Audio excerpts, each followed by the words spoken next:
If you do not understand white supremacy, what it is, and how it works, everything else that you understand will only confuse you.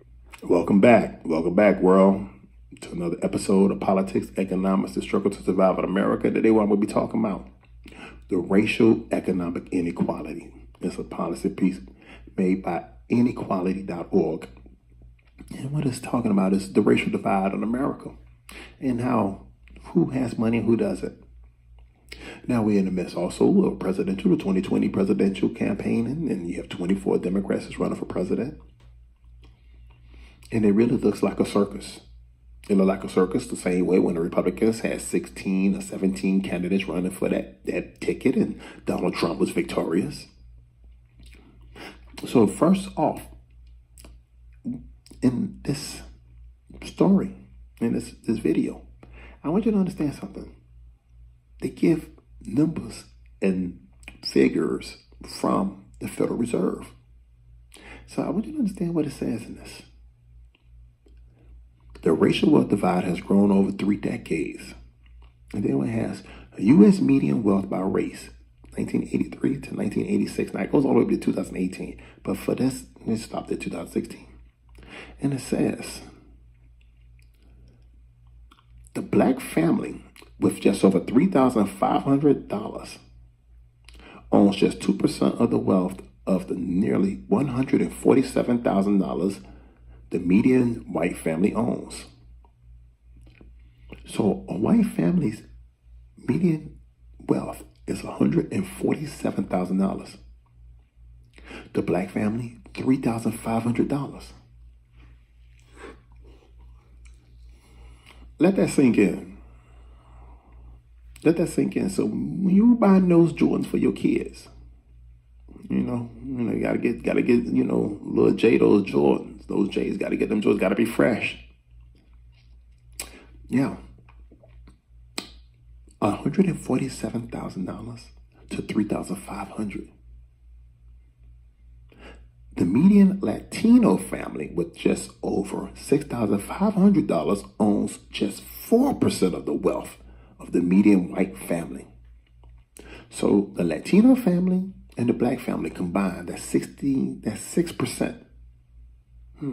So that means 94% of all the wealth in America in the hands of white families. I'm going to say it again. The median black family with just over $3,500 owns just 2% of the wealth of the nearly $147,000 the median white family owns. The median Latino family with just over $6,500 owns just 4% of the wealth of the median white family. Put that together.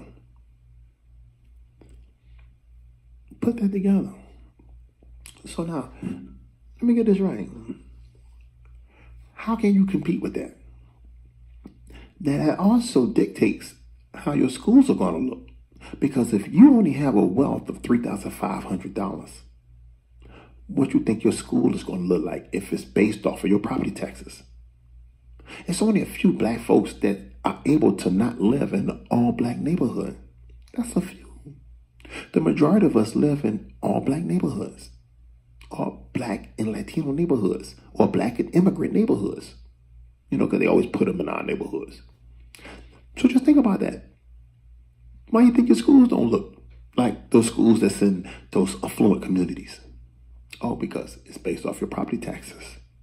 Well, if you only have a net wealth of $3,500, you ain't paying nothing into your property taxes. Why? Because the property taxes ain't taking that much from you because you don't have that much to take.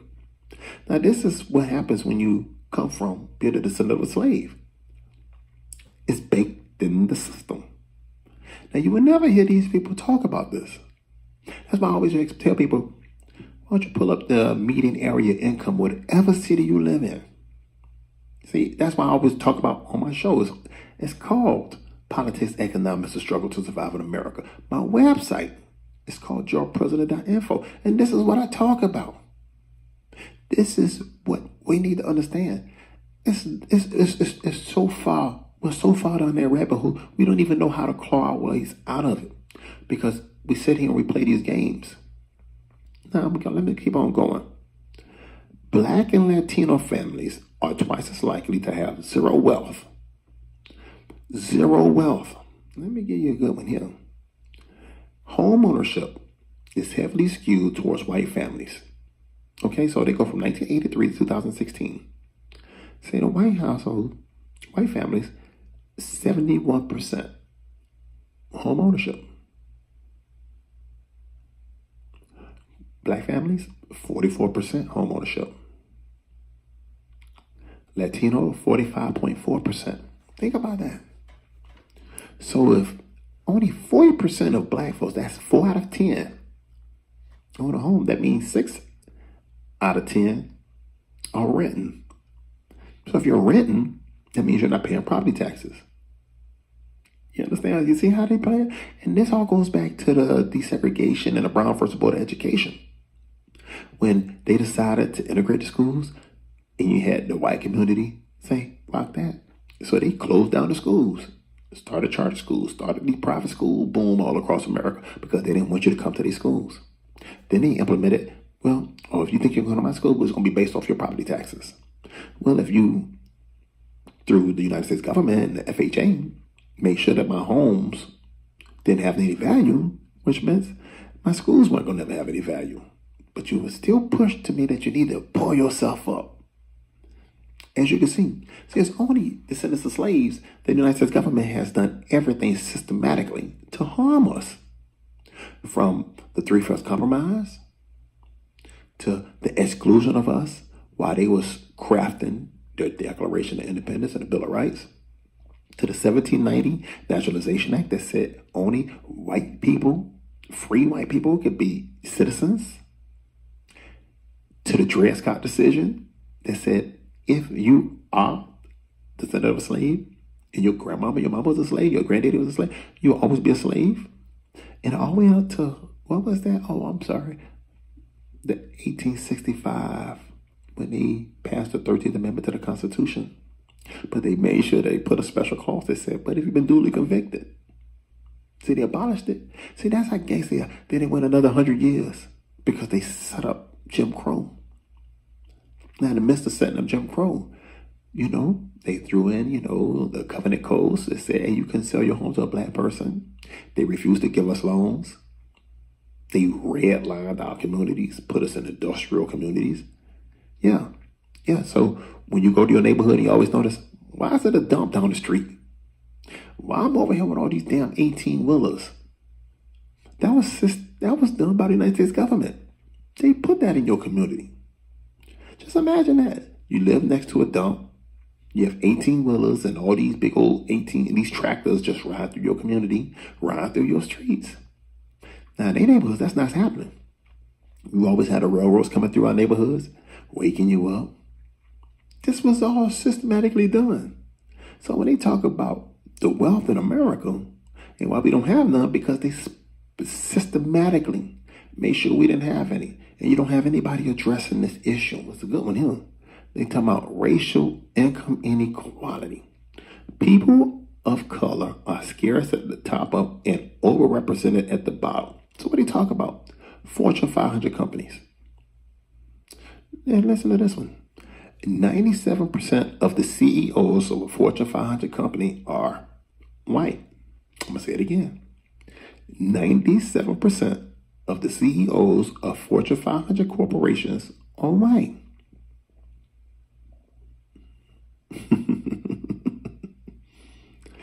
Now, listen to this one. 70% of the population in America is white.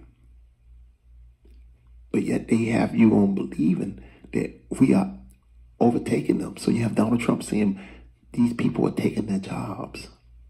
They're not taking their jobs. The people owning Fortune 500 corporations decided to ship the jobs overseas because they didn't want to pay Billy. But Billy too fucking stupid to understand that it's not really about him, That's how stupid he is. He doesn't realize that they're fucking him. And they really doing him hard. But because he's been indoctrinated in the school system that makes him believe that he's one of them. See, that's what I love watching about Donald Trump. He really makes them believe he's one of them. He inherited wealth because of the FHA that excluded my people would allow him and his father through them Levitt homes to amass wealth. While simultaneously, they was blocking me. Just imagine that. 97% of all the CEOs in America are Caucasian.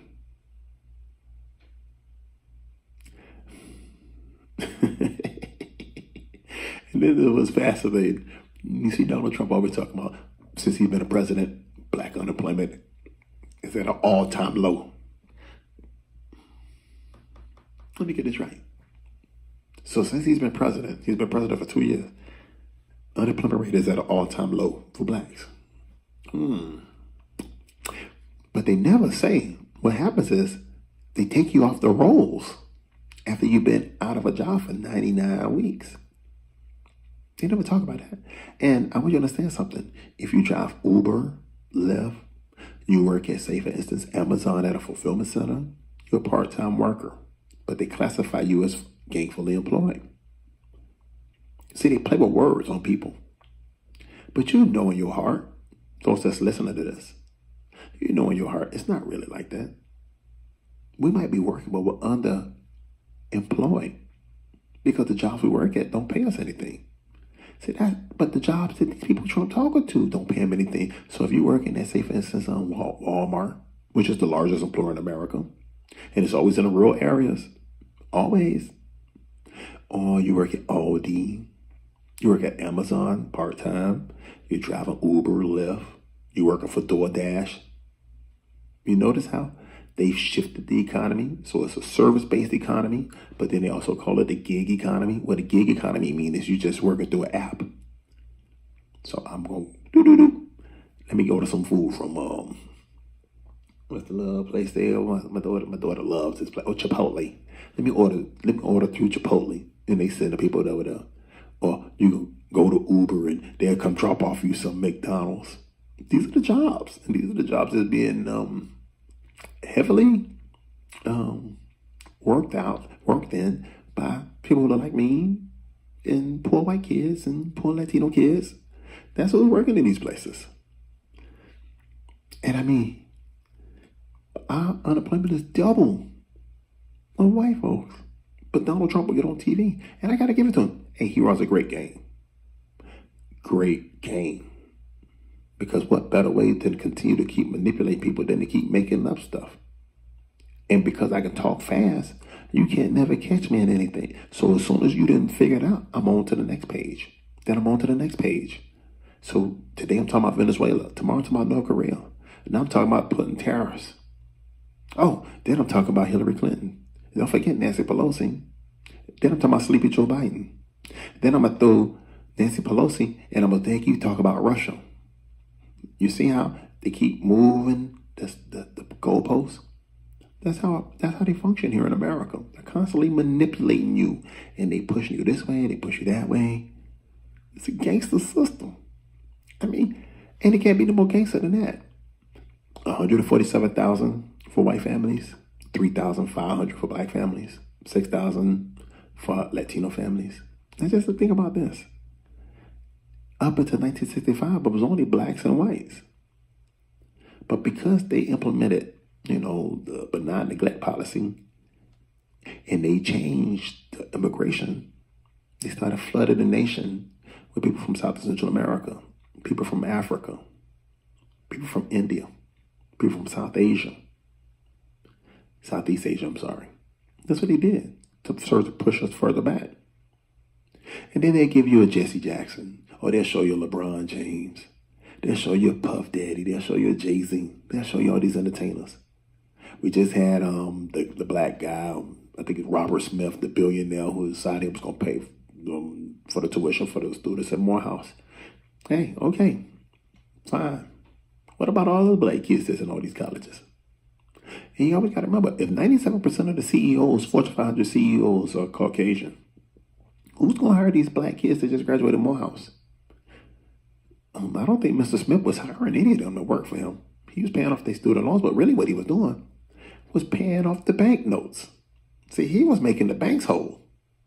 Because the banks know the default rate for blacks is like 50 to 70%. So that's all he did. But see, that's how they work. They're always bailing out the bankers. You don't think he's getting that money back? You don't think that was great publicity for his company? So now, see how they work? That inverted pyramid once again. Let me see. Then they talk about U.S. college debt burden is greater for women in all racial groups. But for some strange reason, the student debt is higher for blacks and for black women and black men. For a black woman, the student debt is $30,000. For a black man, it's $26,000. But then it goes all the way down. So let's see. For a white person, a white woman, it's $21,000. For a white male, $19,000.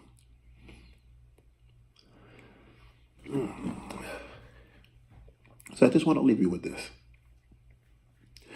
We're in the midst of, I think it's like the fourth Gilded Era. Because every century, they've had a Gilded Era in America. The landed class has always won. And because we're not part of that landed class and we were excluded because we were property, we can't never catch up.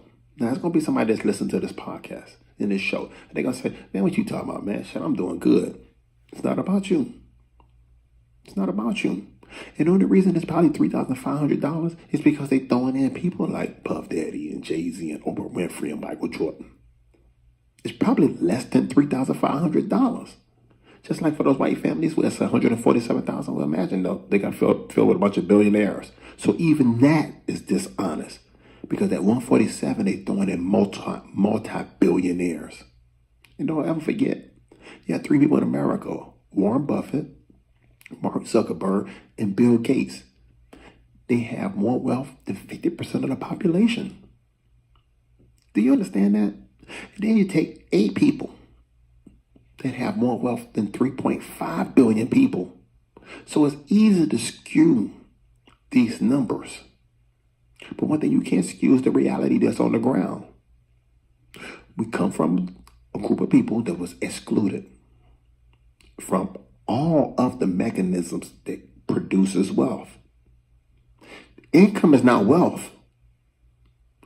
Hard assets, land is wealth. Mineral is wealth.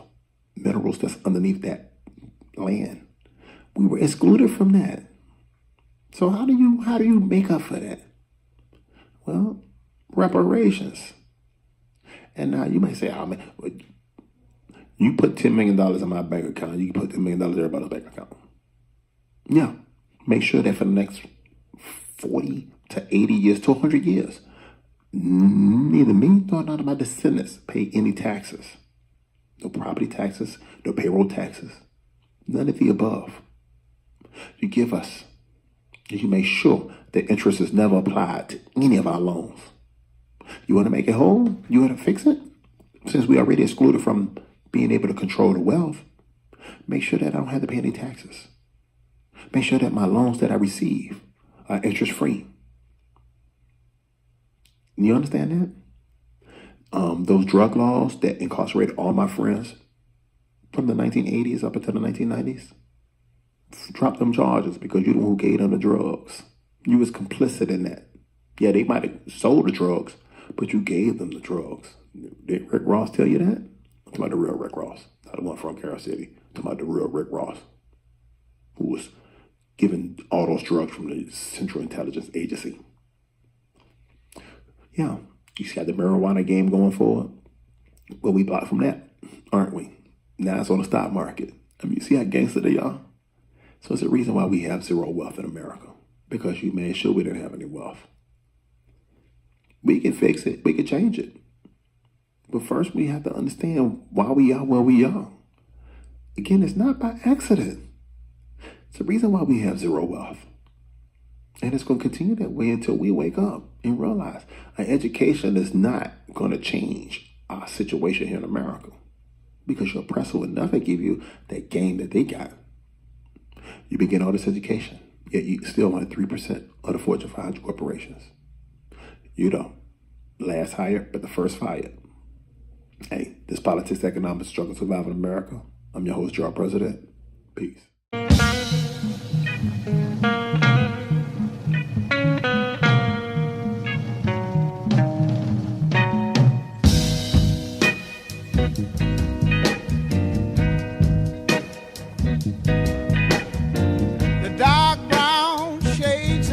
skin. Only add color to my tears. Oh, oh, that splash against my hollow bones that rocks my soul. Oh, oh, oh, oh. Looking back over my false dreams that I once knew, wondering why my dreams never came true. Is it because I'm black? Somebody tell me, what can I do? Oh Lord, oh, something is holding me back. Is it because I'm black? Yeah.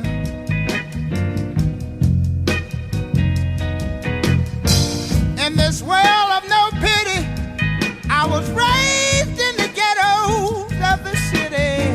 Yeah, oh Lord.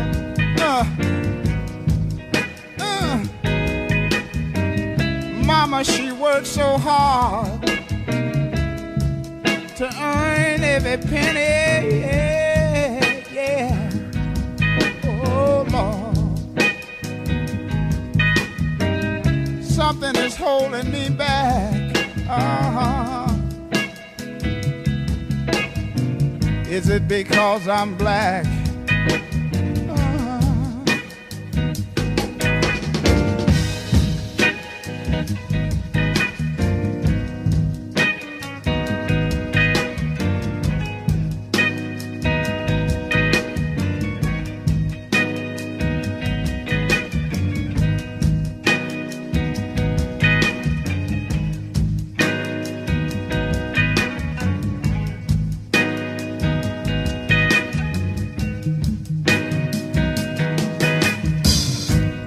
A child stealing his first piece of candy and got caught,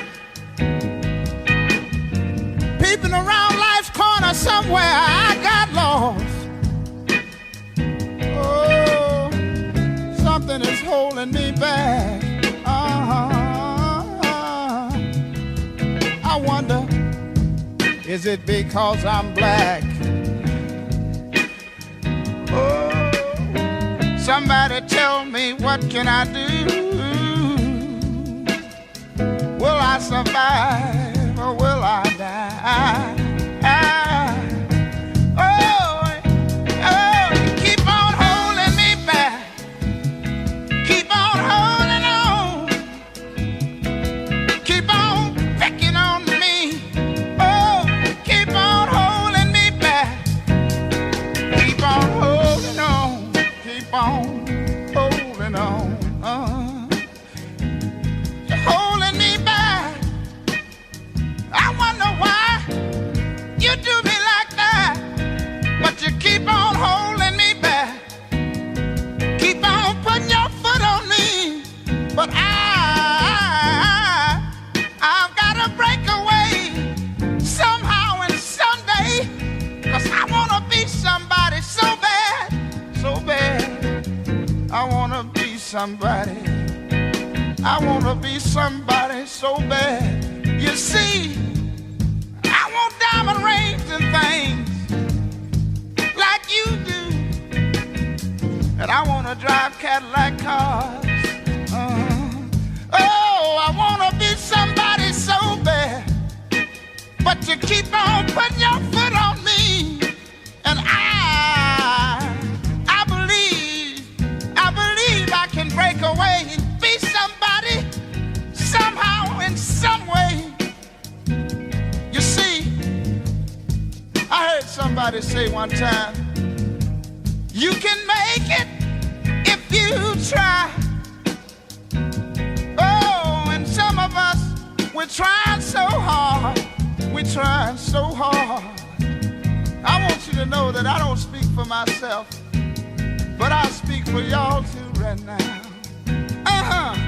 You see, if you have white, light brown skin, or the high yellow, you're still black. So we all got to stick together right now. This I want to say to you, my sisters and my brothers. Right on, sister. Right on, brother. Dig this. If we keep on pushing, y'all, oh, we got to make it a little bit further. We got to make it a little further. All we got to do is try. And some of us, we're trying so hard.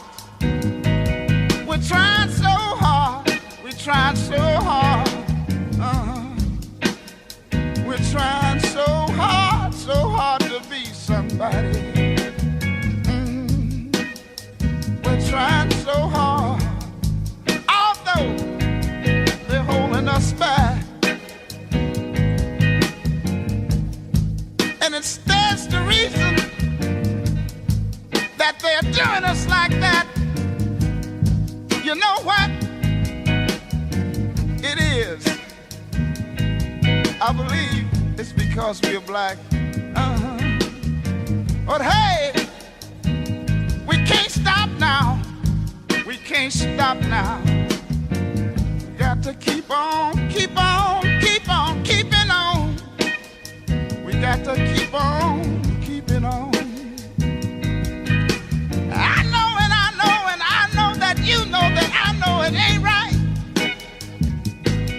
Oh, it ain't right. It ain't right. It ain't right. That they hold us back. They're holding us back. They're holding us back. I wonder, sometimes I say,